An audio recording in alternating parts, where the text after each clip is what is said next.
sizdə gözaltı qaralığı problemi varsa, bu video sənin üçündür. Konsiler və korrektor fərqini bu videoda mən sizə göstərəcəm. Göz altlarınızda bu formada qaralıq varsa, mən biraz qrimi artıq eləmişəm ki, örtəndə rahat görə biləsiniz. İlk başda gəlir göz altını nəmləndirmə. Yaxşı göz altını nəmləndiririk. Belə bir korrektor varsa, bu sizdə yoxdursa, sizə çox gözəl bir üsulunu göstərəcəm. Bu yoxdursa, dodaq boyası ilə yoxlaya bilərsiniz. Hər hansı qırmızı dodaq boyası, tint, bunlar varsa əgər, onlarla siz göz altınızı sabitləyə bilərsiniz.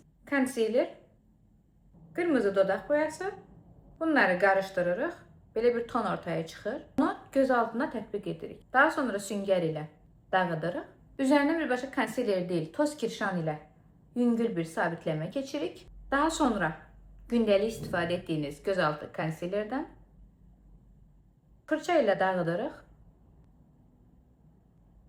Tonal krem.